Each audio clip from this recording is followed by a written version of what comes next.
하쌤입니다.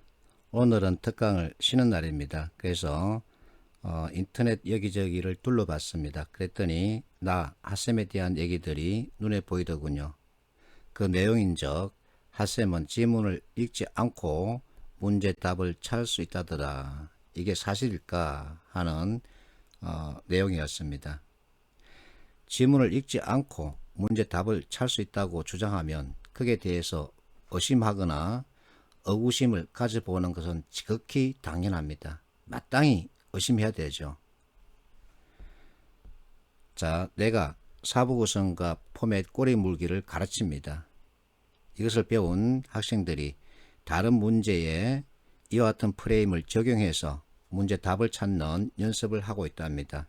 이틀 전입니다. 어떤 학생이 카톡으로 이 문제를 나에게 보냈습니다. 내가 이 문제를 받자마자 특강에 참여하고 있는 학생들이 모여있는 단톡방에 올렸습니다. 자, 인원이 9명입니다. 나를 빼면 8명이겠죠. 그리고 문제를 나한테 줬던 그 학생 빼면 7명이죠. 문제를 줬던 그 학생이 나에게 카톡으로 보여준 그 내용은 책의 한 페이지였습니다. 그 책의 한 페이지 그 가운데에 이게 있더군요. 그래서 이것만 잘라서는 단톡방에 올렸습니다. 꼬리 물기로 순서를 정해봐라. 즉 스스로 이 글의 배치, 관계를 살펴서 답을 스스로 정해서 네트워크에다가 올리라고 했습니다. 몇몇 학생들이 참여했습니다. 내가 특강을 마치고 집에 도착한 시각이 11시쯤이었습니다.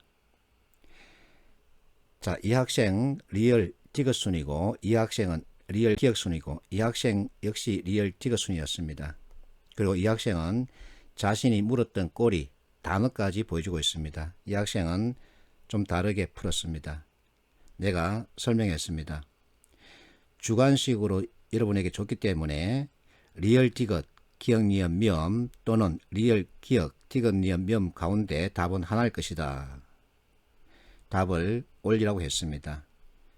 나에게 문제를 줬던 그 학생이 해설지를 올렸습니다. 리얼, 디귿, 기억, 니은, 미음순이랍니다. 자, 이 해설에 대한 언급은 하지 않겠습니다. 내가 학생들에게 설명했습니다. 한 페이지 가득한 그 지문의 일부, 이 박스와 연결되어 있는 윗 문단을 보여주고 이것이 바로 Y다. 즉 문제입니다. 이게 문제이기 때문에 이 문제를 해결할 what, 솔루션이 나와야 합니다. 해법이 나와야 한다는 얘기죠. 그리고 이 해법을 적용할 how에 대한 언급이 따릅니다. 자, 이 세 가지를 이 문제에 연결하는 겁니다. 이게 문제이기 때문에 이 문제를 해결할 솔루션, 해법을 찾습니다. 그리고 how에 해당되는 표현, for example, 액션 플랜 찾습니다. 정확하게 우리가 공부했던 내용 그대로입니다. 자, 그러면 리얼에서 해법을 다루고 리언에서 해법을 다루고 있는데 두 개 중에 어느 것이 앞서야 할까요? 리언 보세요. 또 다른 해법이라고 표현되어 있죠. 그래서 이것은 이것이고 또 다른 해법은 이것이다 라는 전개가 정상적이겠죠. 그래서 전체적으로 리언 순위합니다. 그리고 how에 대해 언급하고 있는 미음 순위하죠.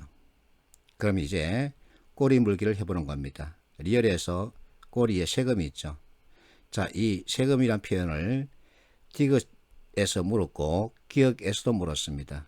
즉 리얼에서 디귿으로 갈 것이냐 리얼에서 기억으로 갈 것이냐 그 순서를 정할 수 있겠죠. 그러나 여기에서 리얼에서 디귿으로 가든 리얼에서 기억으로 가든 독자 입장에서는 이 글을 읽고 이해하는 데는 전혀 어려움이 없습니다. 그래서 디귿 기억으로 가든 기억 디귿으로 가든 관계없습니다. 만약에 이 문제를 다루고 있는 출판사의 그 책에서 선택지에 이 두 개를 동시에 던지고 있다면 그 자체는 반박을 받을 수 있습니다. 왜냐하면 이렇게 있던 독자는 이해할 수 있기 때문이죠. 마침 그 출판사에는 두 개 다 제시하지 않고 있답니다. 자, 이번에는 공기와 공기 꼬리를 물고 소유권 소송 꼬리를 물면 정확하게 전체를 이해할 수 있는 거죠. 그래서 내가 학생들에게 묻습니다. 여러분들이 만나고 있는 그 지문 누가 썼을까요? 아무나 썼을까요? 아니면 전문가들이 썼을까요? 전문가들이 쓴 글이죠. 그러면 전문가들은 글을 쓸 때 아무렇게나 글을 쓸까요? 아니면 틀에 맞춰서 쓸까요? 틀에 맞춰서 씁니다. 전문가들이 글을 쓸 때 사용하는 그 틀은 크게 네 가지입니다. 두 가지, 사부 구성, 포맷, 꼬리 물기. 이 네 가지인데 그들이 글을 쓸 때 이 틀을 사용하기 때문에 여러분들이 이 네 가지를 익혀버리면 독해력은 자동 완성되는 겁니다. 속독과 정독하지 않고 내가 원하는 정보를 찾아낼 수 있는 거죠. 이것을 하자는 겁니다.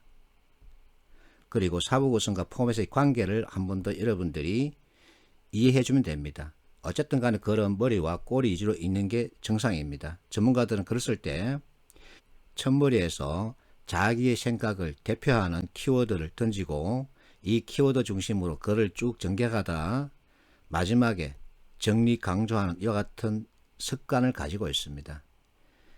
이와 같은 습관을 갖다가 이해하면 되는 거죠. 자, 그리고 포맷에 따른 이 문제 해결의 프로세스를 꼭 익혀야 합니다. 문제를 전체 다시 설명하겠습니다. 자, 이것이 바로 문제입니다. Y입니다. Y가 있으면 이 문제를 해결할 해법이 나와야 합니다. 그리고 이 해법을 적용할 How에 대한 언급이 따라야 합니다. 이것이 문제이기 때문에 what에 해당되는 표현 분명하게 글에 있습니다. 그러면 리얼과 니언 가운데 어느 것이 먼저 나와야 하느냐? 당연히 리얼입니다. 왜냐하면 니언에는 또 다른 해법이라는 표현이 있기 때문이죠. 자, 이것은 이것이고 그 다음 또 다른 해법 이렇게 글이 전개되는 게 마땅하겠죠.